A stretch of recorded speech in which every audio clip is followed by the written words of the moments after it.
क्या फजल अतरचली के गुजरात जायंट्स को आज बीट करना उतना ही आसान होगा? क्योंकि ओपोनेंट टीम तेलुगु टाइटंस में सिर्फ एक ही मेन रेडर है। कौन? पवन शेरावत, जो अकेले के दम पे गेम पलट सकते हैं। क्या वो ऐसा कर पाएंगे? अकेले के दम पे तेलुगु टाइटंस को आज जिता पाएंगे? बात करेंगे इसके बारे में। मैचअप्स डिस्कस करेंगे इस वीडियो में कि कौन से रेडर के सामने कौन से डिफेंडर आएंगे और कौन से डिफेंडर्स के पास आज सबसे ज्यादा टैकल्स करने का अपॉर्चुनिटी होगा। तो वीडियो को आखिर तक जरूर देखिएगा। चैनल पे नए हैं तो सब्सक्राइब जरूर कर लीजिएगा और वीडियो को एक लाइक जरूर कर दीजिएगा अगर आपको पसंद आए तो। बाकी बिना देरी के शुरू करते हैं और आपको स्वागत करते हैं ज्ञानी स्पीक्स यूट्यूब चैनल पे, जहां पे क्रिकेट एंड कबड्डी के एनालिसिस वीडियोस आपको मिलते रहते हैं। ध्यान रखिएगा, हम प्रिडिक्शन नहीं करते, हम एनालिसिस करते हैं। क्या आपको इस बार पीकेएल में जीतना है एक महिंद्रा थर्ड या फिर रॉयल एनफील्ड हंटर बाइक या फिर केटीएम ड्यूक 390? आपको बस इतना करना है कि हमारे गिव अवे में पार्टिसिपेट करना है। कहां पे है?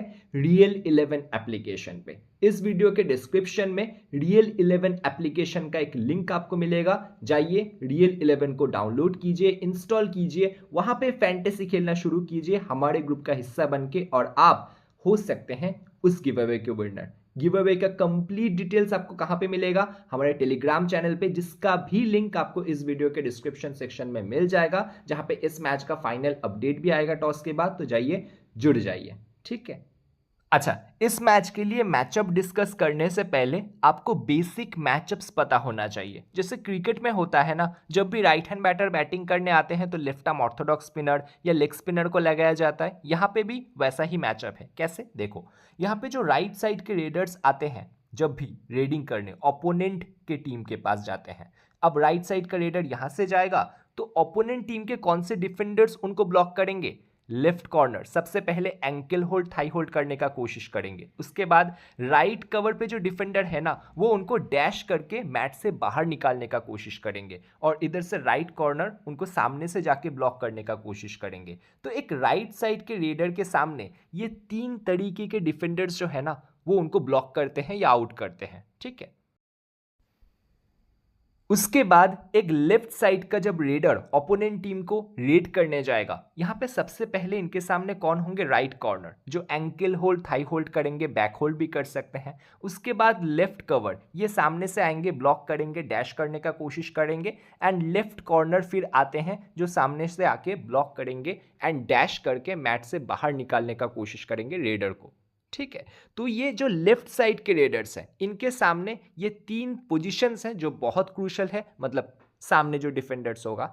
ये बात आपको समझ के चलना है। बात करेंगे गुजरात जायंट्स टीम के बारे में। ये टीम ऑलरेडी काफी सॉर्टेड है। इनका डिफेंस देखोगे ना, कैप्टन फजल अतरचली जब से आ गए हैं, लेफ्ट कॉर्नर वाला जो स्पॉट है वो तो फिक्स हो चुका है। फजल अतरचली लेफ्ट कॉर्नर में होंगे, राइट कॉर्नर में सोमवीर होंगे जो फजल अतरचली के साथ काफी अरसे से खेले हैं पिछले सीजन्स में। अब सोमवीर एंड फजल अतरचली दोनों कॉर्नर्स फिट हो गए। राइट कॉर्नर पे सोमवीर, लेफ्ट कॉर्नर पे फजल अतरचली। अब राइट कवर पोजीशन पे देखेंगे ना, एक रवि कुमार ऑप्शन है जो बहुत एक्सपीरियंस्ड कैंपेनर है। उनके साथ यंगस्टर सौरव गुलिया, जो पिछले साल 5-5, 6-6, 7-7 पॉइंट्स भी दिए हैं एक एक मैच में। तो इन दोनों में से कौन राइट कवर पे होगा? रवि कुमार मुझे लगता है एक्सपीरियंस के तौर पे राइट कवर पे आ सकते हैं। शुरुआत के मैचेस में एटलीस्ट एक यंगस्टर के साथ वो शायद ना जाए, एक एक्सपीरियंस कैंपेनर के साथ ही जाएंगे, ठीक है। लेफ्ट कवर पोजीशन पे ज्यादा कंपटीशन नहीं है, तो मुझे लगता है अरकम शेख ही अपना जो लेफ्ट कवर वाला पोजीशन है उसको रिटेन कर लेंगे। तो इनका डिफेंस काफी सॉर्टेड है। दोनों कॉर्नर्स बहुत स्ट्रांग है। फजल अतरचली तो पूछो ही मत, और सोमवीर पिछले साल बहुत अच्छा परफॉर्मेंस दिए थे, छुपा रुस्तम पिक होते थे अगर आपको याद होगा तो। हम ऑलमोस्ट हर मैच में सोमवीर को लेते थे। राइट कवर में रवि कुमार, अगर रवि कुमार नहीं भी चला तो सौरव गुलिया जैसे यंगस्टर है उनके पास, और लेफ्ट कवर पे अरकम शेख जो पिछले साल काफी कंसिस्टेंटली 2-3 पॉइंट्स दे ही रहे थे, ठीक है। तो वो है। अब रेडिंग में आ जाते हैं। रेडिंग भी इनका काफी सॉर्टेड है। मेन रेडर प्रतीक दहिया है, सेकेंड रेडर राकेश सांगड़ोया है। अब थर्ड रेडर देखेंगे, यहां पे ना कोच के पास काफी अच्छा कंफ्यूजन है, क्योंकि बहुत सारे बेहतरीन क्वालिटी के ऑलराउंडर्स हैं। उनमें से कोच को एक थर्ड रेडर ढूंढना है। कैसे? रोहित गुलिया नंबर 1 कंटेंडर है इस मैच में थर्ड रेडर बनने का। कैसे मैं कह सकता हूं, पिछले साल बहुत बढ़िया परफॉर्मेंस था इनका, डिफेंस एंड रेडिंग दोनों तरफ से पॉइंट्स दे सकते हैं। अब इनके तरह ही और एक ईरान के तरफ से आते हैं मोहम्मद इस्माइल नबी बख्श। ये भी पिछले साल या फिर उसके पिछले साल बंगाल वॉरियर्स के तरफ से खेले थे। पिछले साल उतना ज्यादा इंप्रेसिव परफॉर्मेंस नहीं रहा है, बट ये भी आपको रेडिंग एंड डिफेंडिंग दोनों तरफ से पॉइंट्स दे सकते हैं। और कोच के पास और एक रीडिंग का ऑप्शन है, कौन? सोनू जागलान। कोच को अगर लगता है कि नहीं, मुझे एक प्योर यंगस्टर के साथ शुरुआत करना है एज अ थर्ड रेडर, तो सोनू जागलान जो पिछले साल बहुत बढ़िया परफॉर्मेंस दिए थे, वो तब सेकेंड रेडर के हैसियत से खेल रहे थे शायद, अगर मैं गलत नहीं हूं तो बहुत इंटरेस्टिंग इनका कैंपेन होगा कि ये थर्ड रेडर किनके साथ शुरुआत करने वाले हैं। देखो, प्रतीक दहिया, राकेश सांगड़ोया, ये दोनों तो फिक्स है। थर्ड रेडर इनके लिए हो सकता है सोनू जागलान हो, या फिर रोहित गुलिया हो, या फिर मोहम्मद इस्माइल नबी बख्श हो। वो तो टॉस के बाद ही पता चलेगा जब स्टार्टिंग 7 अनाउंस होगा। तो इनका डिफेंस सॉर्टेड है, रेडिंग में एक मसला है बट वो अच्छा मसला है, ठीक है। ऐसा नहीं कि रेडर्स है ही नहीं टीम में, बहुत सारे रेडर्स है। अब कोई भी टीम के पास जब इतने सारे रेडर्स होते हैं ना, तो वो टीम तो डिफेंस में खेलता ही नहीं, वो टीम एग्रेसिव मोड पे खेलता है। उनका कोच अपने रेडर्स को क्या बोलते पता है कि भाई तू अगर परफॉर्मेंस नहीं करेगा ना, तो ये मेरे पास और एक बैठा है, अगर तू नहीं करेगा तो वो बैठा है। तो हर एक रेडर को बोला जाता है कि जाओ तुम और अटैक करके खेलो, ठीक है। अगर तू नहीं चला तो मैं इसको सब्सटीट्यूट कर दूंगा, अगर ये नहीं चला मैं उसको सब्सटीट्यूट कर दूंगा। इनके पास 5-6 बेहतरीन रेडर्स बैठे हैं, ठीक। अच्छा, अब बात करेंगे तेलुगु टाइटंस टीम के बारे में, जिनके टीम में अगर मैं सच बोलूं ना तो काफी मसला है, क्योंकि इन्होंने सारा का सारा अपना पैसा जो है ना पवन कुमार शेरावत को खरीदने के चक्कर में खर्च कर दिए हैं। इनके पास उनके अलावा ना कोई बहुत बढ़िया रेडर है। सेकेंड रेडर अब रजनीश को मान सकते हो, बट थर्ड रेडर कौन होगा ना, किसी को भी नहीं पता। टीम में यंगस्टर के तौर पे और 5-6 बहुत यंगस्टर वाले रेडर्स हैं, बट उनमें से कौन स्टार्टिंग 7 में आएगा वो टॉस के बाद जब स्टार्टिंग 7 अनाउंस होगा तभी मैं आपको बता सकता हूं, या फिर कोई भी आपको बता सकता है, क्योंकि अभी बताना बहुत मुश्किल है कि ये थर्ड रेडर इनके टीम का कौन होने वाला है। बाकी आते हैं डिफेंस में, तो सबसे इंप्रेसिव या फिर आप कह लो एक्सपीरियंस्ड जो डिफेंडर है ना, कौन है? परवेज भैसवाल, ठीक है। वो लेफ्ट कवर पोजीशन पे खड़े होंगे। लेफ्ट कॉर्नर पे आपको कौन दिखेंगे? संदीप धुल। तो ये जो दोनों डिफेंडर्स है ना, इनके ऊपर इनका पूरा डिफेंस रिलाई करेगा। बाकी राइट कॉर्नर पोजीशन पे आपको दिख जाएंगे हामिद नादिर, जो ईरान से बिलोंग करते हैं और ठीक ठाक परफॉर्मेंस आपको दे सकते हैं। ज्यादा पीकेएल का एक्सपीरियंस नहीं है, तो देखते हैं पीकेएल में आने के बाद ये कैसा परफॉर्मेंस करते हैं। और बाकी राइट कवर पोजीशन का बात करें तो वहां पे मिलाद जब्बारी और एक ईरान के प्लेयर आपको दिख जाएंगे।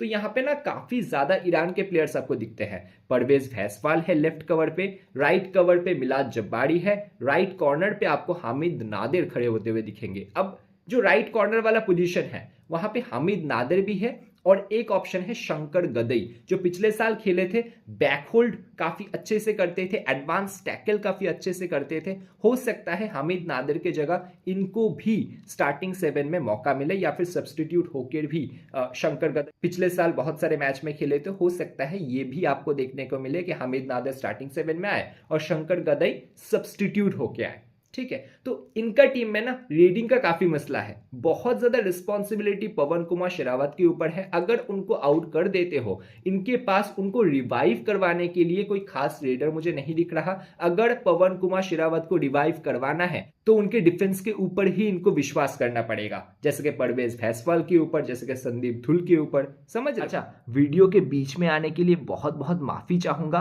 बट जो गिव अवे चल रहा है पीकेएल के लिए हमारे तरफ से रियल 11 एप्लीकेशन पे, उस पर पार्टिसिपेट जरूर कीजिएगा। अगर पार्टिसिपेट नहीं करेंगे तो बेकार हो जाएगा ना, तो पार्टिसिपेट जरूर कीजिएगा। हमारे दिए गए लिंक से रियल 11 को इंस्टॉल करके वहां पे फैंटेसी को एंजॉय कीजिएगा। बिग बैश है, इंटरनेशनल सीरीज आ रहा है, पीकेएल के 120 के ऊपर मैचेस हैं, बहुत सारे मैचेस हैं। पूरे पीकेएल में ये गिव अवे चलेगा, जरूर से आप पार्टिसिपेट जरूर करना। सबसे पहला मैचअप जब गुजरात जायंट्स के रेडर्स रेडिंग करने जा रहे हैं और तेलुगु टाइटंस के डिफेंडर्स डिफेंडिंग कर रहे हैं, ठीक है। देखो, लेफ्ट कॉर्नर पे आपको संदीप धुल खड़े होते हुए दिख जाएंगे। राइट कॉर्नर पे शुरुआत कर सकते हैं हामिद नादिर या शंकर गदई में से कोई एक, ठीक है। अब परवेज भैसवाल लेफ्ट कवर पोजीशन पे खड़े होते हैं। राइट कवर पोजीशन पे आपको मिलाद जब्बारी तेलुगु टाइटंस के तरफ से खड़े होते हुए दिख जाएंगे। अब गुजरात जायंट्स की तरफ से रेडिंग आ रहा है। अब देखो गुजरात जायंट्स की तरफ से सबसे पहले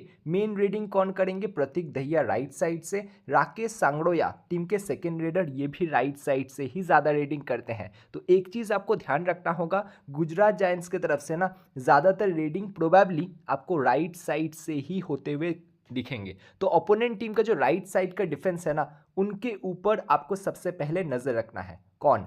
संदीप धुल लेफ्ट कॉर्नर पे बहुत इंपॉर्टेंट हो जाते हैं। राइट कवर पोजीशन पे मिलाद जब्बारी बहुत इंपॉर्टेंट हो जाते हैं। छुपा रुस्तम पिक आज आपको ग्रैंड लीग के टीम में दिख सकते हैं। और यहाँ पे हामिद नादरी, शंकर गदई में से जो भी शुरुआत करेगा राइट कॉर्नर पोजीशन पे इंपॉर्टेंट हो जाएगा। तो यहाँ पे संदीप धुल, यहाँ पे मिलाद जब्बारी और यहाँ पे शंकर गदई या हामिद नादरी में से जो भी शुरुआत करेगा। ठीक है।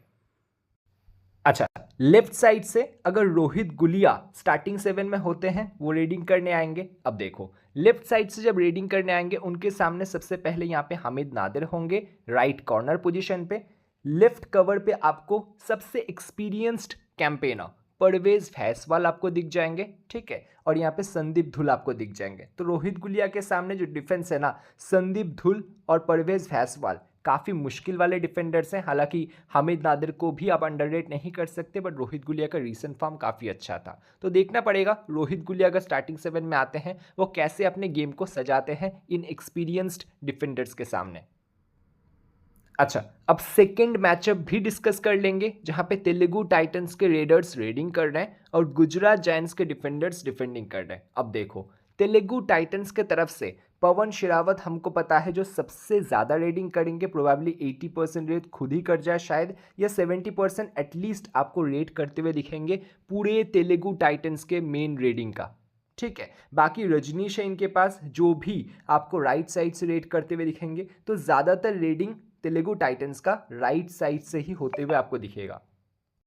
अब भैया जब हमको पता चल ही चुका है कि राइट साइड से रेडिंग तेलुगु टाइटंस की तरफ से ज़्यादा होगा, तो ओपोनेंट टीम मतलब गुजरात जायंट्स का जो राइट साइड के डिफेंडर्स हैं, उन पे ही ना हम फोकस करेंगे। अब देखो राइट साइड में कौन से डिफेंडर्स खड़े होंगे? सबसे पहले कैप्टन फजल अतरचली, भैया इनको तो आज छोड़ना नहीं है। इधर से ही पवन शेरावत आएंगे। ज़्यादातर पवन शेरावत फजल अतरचली की तरफ नहीं जाएंगे, वो जाएंगे आइदर राइट कवर को टच करने या फिर सोमवीर को रनिंग हैंड टच करने जाएंगे। ठीक है। तो राइट कवर पोजीशन पे रवि कुमार या फिर सौरभ गुलिया जो भी शुरुआत करते हैं इंपॉर्टेंट हो जाएंगे, और यहाँ पे सोमवीर बहुत इंपॉर्टेंट हो जाएंगे। तो आपको समझ में आ गया गुजरात जायंट्स की तरफ से आज वो कौन से 3 डिफेंडर हैं जिनको सबसे ज़्यादा टैकल करने का अपॉर्चुनिटी मिलेगा। सबसे पहले फजल अतरचली लेफ्ट कॉर्नर पोजीशन पे, राइट कवर पे सौरभ गुलिया या रवि कुमार जो भी शुरुआत करेंगे, और इधर से सोमवीर बहुत इंपॉर्टेंट हो जाते हैं क्योंकि ज़्यादातर रेडिंग आपको तेलुगु टाइटंस का राइट साइड से ही होता हुआ दिखेगा। डिफेंडिंग सेक्शन में सबसे पहले आपको फजल अतरचली दिखेंगे 94% सिलेक्शन के साथ, जो होना भी चाहिए। परवेज फैसवाल 83% सिलेक्शन तो है, बट एक चीज़ ध्यान रखिएगा, इनके तरफ से ना जहाँ पे परवेज फैसवाल डिफेंडिंग करेंगे, वहाँ पे रोहित गुलिया अगर स्टार्टिंग 7 में होते हैं वो रेडिंग करने आ सकते हैं। नहीं तो बहुत ज़्यादा परवेज फैसवाल के तरफ मौका बनते हुए दिख रहा है, ऐसा मुझे लग नहीं रहा। समझ रहे हो? अब रोहित गुलिया अगर परवेज फैसवाल की तरफ रेडिंग करने आते भी हैं, ध्यान रखना रोहित गुलिया एंड परवेज फैसवाल दोनों ही गुजरात जायंट्स की तरफ से एक ही टीम में एक सीजन में खेल चुके हैं, तो भली भांति एक दूसरे को जानते होंगे, बहुत बार प्रैक्टिस भी कर चुके होंगे। बट परवेज फैसवाल को क्या बाकी रेडर्स के सामने उतना ज़्यादा टैकल करने का अपॉर्चुनिटी मिलेगा? अगर मैं मैचअप के हिसाब से देखूं तो शायद नहीं। अब इस मैच में क्रेडिट का भी थोड़ा सा मसला आएगा, तो मैं फिलहाल के लिए ना परवेज फैसवाल को नहीं ले रहा। अगर क्रेडिट बच जाता है तो डेफिनेटली मेरे सेकंड चॉइस यही होंगे। ठीक है। अब थोड़े से नीचे चलेंगे। सोमवीर कितने बड़े ट्रम्प पिक हैं, आप देखो सिर्फ 26% का सिलेक्शन है। राइट कॉर्नर पे बहुत ही खतरनाक डिफेंडर है, और यहाँ पे लेफ्ट कॉर्नर पे तेलुगु टाइटंस के तरफ से संदीप कुमार धुल लेट साइनिंग हुए हैं, बट बहुत इंपॉर्टेंट है, बहुत ज़्यादा इंपॉर्टेंट। ये जो ड्राफ्ट हुआ है ना एंड ऑक्शन हुआ है, वहाँ पे अनसोल्ड गए थे, तो बिल्कुल खुद को प्रूफ करने का कोशिश करेंगे क्योंकि तेलुगु टाइटंस ने एकदम आखिर में जाके उनको मौका दिया है इस साल पीकेएल के अंदर। यहाँ पे अड़कम शेख आपको राइट कवर पोजीशन पे होते हुए दिख जाएंगे, सॉरी लेफ्ट कवर पे, ठीक है। बाकी नीचे से सौरभ गुलिया अगर खेलते हैं तो रवि कुमार की जगह खेल सकते हैं, दोनों ही राइट कवर के डिफेंडर हैं, तो दोनों में से कोई एक ही शुरुआत करेगा गुजरात जायंट्स की तरफ से, ठीक है। बाकी और कोई खास यहाँ पे दिख नहीं रहा एक के सिवा मिलाद जब्बारी, जो आपको राइट कवर पोजीशन पे तेलुगु टाइटंस की तरफ से दिख जाएंगे, ठीक है। ऑलराउंडर सेक्शन में आ जाते हैं, रोहित गुलिया आपको दिख जाएंगे। अगर शुरुआत में ये खेलते हैं ना स्टार्टिंग 7 के अंदर तो बिल्कुल नहीं छोड़ना, सब्स्टिट्यूट में अगर होते हैं तो शायद आपको ना लेते, मतलब अगर सब्स्टिट्यूट में होते हैं तो शायद आप ना लेके भी जा सकते हो अपने स्मॉल लीग टीम के अंदर, पर ग्रैंड लीग में ट्राई ज़रूर कीजिएगा अगर सब्स्टिट्यूट में होंगे फिर भी, ठीक है। शंकर गदाई का कंफर्मेशन नहीं है कि राइट कॉर्नर पे ये शुरुआत करेंगे भी या नहीं करेंगे, ठीक है। यहाँ पे नबी बख्श का भी वही हाल है, रोहित गुलिया के साथ और ऑप्शन में बैठे हुए हैं कि रोहित गुलिया आएंगे या मोहम्मद इस्माइल नबी बख्श आएंगे। यहाँ पे और कोई खास मुझे दिख नहीं रहा जो स्टार्टिंग 7 में आ सकते हैं, सिवाय एक के हामिद नादिर, ये भी एक राइट कॉर्नर के डिफेंडर है। हामिद नादिर, यहाँ पे शंकर गदाई, दोनों में से कोई एक तेलुगु टाइटंस की तरफ से राइट कॉर्नर वाले पोजीशन को संभालेंगे, ठीक है।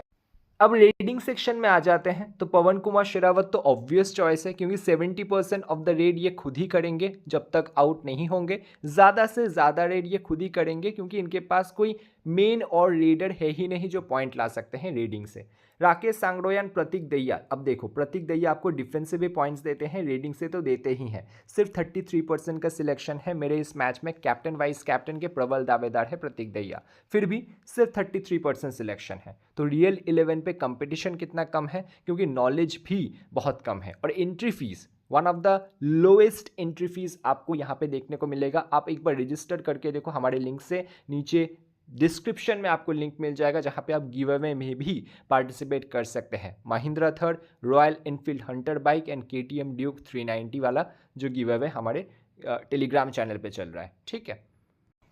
बाकी पवन कुमार शेरावत के साथ रजनीश आपको पार्टनरशिप करते हुए दिख जाएंगे, बट कितना भरोसा कर सकते हैं रजनीश पे, वो फर्स्ट मैच जब हम देखेंगे वो कैसे डिलीवर कर रहे हैं उसके ऊपर हम आगे के मैच में डिसाइड करेंगे कि रजनीश को लेना है या नहीं। फिलहाल तो जगह नहीं बन रहा। अब यहाँ पे सोनू जागलान भी है जो सब्स्टिट्यूट में आपको दिख जाएंगे, बाकी और कोई खास है नहीं, ठीक है। तो मोटा मोटा आपको इन 3 पे फोकस करना है, अगर इनको छोड़ के किसी को देखना है तो रजनीश एंड फिर सोनू जागलान पे। सोनू जागलान शायद आपको स्टार्टिंग 7 में ना ही दिखे, तो यहाँ पे रजनीश का ही नाम मैं लूँगा अगर फोर्थ कोई रेडर पे आपको नज़र रखना है, ठीक है।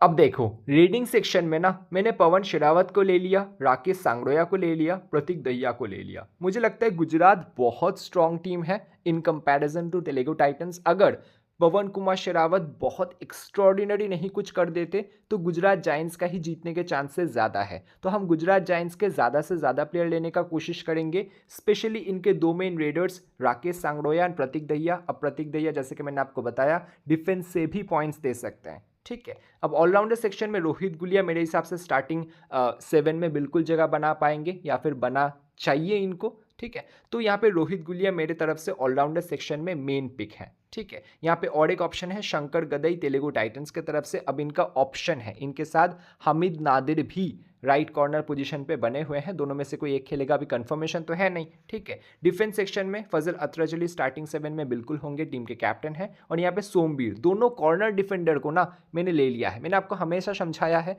कि कॉर्नर डिफेंडर्स के पास सबसे ज़्यादा टैकल करने का अपॉर्चुनिटी होता है रादर देन अ कवर डिफेंडर। तो दोनों कॉर्नर के डिफेंडर्स मैंने ले लिया है गुजरात जायंट्स की तरफ से, ठीक है। अब यहाँ पे जो ऑप्शन मेरे पास है सिर्फ 13.5 क्रेडिट बचा है, ठीक है। और यहाँ पे परवेज वैसवाल का 14.5 है, तो मैं इनको नहीं ले पा रहा। इनके जगह मैं और एक कॉर्नर के डिफेंडर को लूँगा, संदीप धुल को। जैसे कि मैंने आपको जब मैचअप समझा रहा था तब मैं समझा रहा था ना कि संदीप धुल के पास भी आज बहुत ज़्यादा अपॉर्चुनिटी होगा, क्योंकि उनके तरफ से ये राकेश सांगड़ोया एंड प्रतीक दहिया दोनों राइट साइड से रेडिंग करेंगे और ये लेफ्ट कॉर्नर पे खड़े होते हैं। तो ध्यान रखिएगा संदीप धुल एक छुपारू स्तंभ पिक बन सकते हैं। तो दोस्तों फिलहाल मेरा स्मॉल लीग का कॉम्बिनेशन कुछ ऐसा बना है। कैप्टन मैंने प्रतीक दहिया को दिया है, वाइस कैप्टन पवन शेरावत। बिल्कुल आप रिवर्स कर सकते हो, कोई दिक्कत नहीं है। प्रतीक दहिया से ज़्यादा रेट तेलुगु टाइटंस की तरफ से पवन शेरावत को ही मिलेगा। बट पवन शेरावत के सामने ना ओपोनेंट टीम में फजल अतरचली होंगे। अब फजल अतरचली जिस लेवल के कैप्टनशिप करते हैं, जिस लेवल का स्ट्रैटेजी बना के लेके आते हैं मैच के पहले, उनका पूरा स्ट्रैटेजी पवन शेरावत को आउट करने के पीछे ही होगा। और मैं ना फजल अतरचली के और मैं ना बीइंग और मैं ना बहुत ज़्यादा फजल अतरचली द कैप्टन के ऊपर ट्रस्ट करता हूँ। ये मैंने आपको पिछले साल भी चीख चीख के बोला था। तो फजल अतरचली एक ऐसे स्ट्रैटेजिस्ट है ना, बड़े बड़े प्लेयर को अपने ट्रैप में फंसा लेते हैं। कुछ ना कुछ स्ट्रैटेजी तो वो बना के लेके आते हैं और एग्जीक्यूट करने का कोशिश करते हैं। अब अकेले के दम पे तो कुछ होगा नहीं। फजल अतरचली के साथ सोमबीर जो उनका अपोजिट साइड पे कॉर्नर का डिफेंडर है, उनको भी साथ देना पड़ेगा। और जो कवर का डिफेंडर है उनको भी साथ देना पड़ेगा। फिर ही जाके फजल अतरचली का जो प्लान है वो सक्सेसफुल हो सकता है। अब देखते हैं मैच पे कैसा होता है कि पवन शेरावत को फजल अतरचली फंसा सकते हैं या नहीं। ठीक है, तो पवन शेरावत क्योंकि थोड़ा बहुत डिफेंस कर लेते हैं, जो मैंने रीसेंट के मैचेस देखा है वहाँ पे थोड़ा बहुत डिफेंस भी ये कर लेते हैं। इवन पिछले साल जो वो खेले थे ना, वहाँ पे एडवांस टैकल करने के लिए जाते थे, उसके चक्कर में आउट भी होते थे। अब तेलुगु टाइटंस का टीम जिस तरीके से है, यहाँ पे आप कह लो सबसे इंपॉर्टेंट पवन शेरावत है, डिफेंस में भी एंड रेडिंग में भी। रीडिंग में तो डेफिनेटली कहीं ना कहीं डिफेंस में भी आपको हाथ बटाते हुए दिख सकते हैं। कौन? पवन कुमार शेरावत। इसीलिए इनको वाइस कैप्टन दिया है। नहीं तो मुझे बहुत मन था फजल अतरचली को वीसी करने का। थोड़ा सा आप अगर जिगड़ा दिखा रहे हो ना, थोड़ा सा बड़ा लीग खेल रहे हो, तो आप फजल अतरचली को वाइस कैप्टन बिल्कुल कर सकते हो, कोई दिक्कत नहीं है। यहाँ पे संदीप धुल को मैंने लिया है, सोमबीर को मैंने लिया है, रोहित गुलिया और राकेश सांगड़ोया। फिलहाल कॉम्बिनेशन यही है। अगर इनमें से कोई नहीं खेलता, फाइनल अपडेट आपको टेलीग्राम चैनल पे मिल जाएगा, जिसका लिंक इस वीडियो के कमेंट सेक्शन में एंड डिस्क्रिप्शन में एकदम ऊपर आपको दिख जाएगा। तो टेलीग्राम पे बिल्कुल जुड़ जाइए फाइनल अपडेट के लिए। और गिव अवे में पार्टिसिपेट करना ना भूले, बिल्कुल। ठीक है, गिव अवे का कंप्लीट डिटेल्स आपको हमारे टेलीग्राम चैनल पे मिल जाएंगे। टेलीग्राम चैनल पे जाइएगा, जो पिंड मैसेज है ना उस पर क्लिक कीजिएगा, आपको कंप्लीट डिटेल्स मिल जाएगा, नीचे ऑडियो भी मिल जाएगा। तो देर किस बात का। और हाँ, वीडियो पसंद आए तो एक लाइक करना वीडियो को बिल्कुल ना भूले। चैनल पे नए हैं तो सब्सक्राइब ज़रूर कर लीजिएगा। ठीक है, मैं आपसे मिलूंगा नेक्स्ट वीडियो में किसी और एक नए कबड्डी मैच का एनालिसिस के साथ। तब तक आप अपना बिल्कुल ध्यान रखिएगा।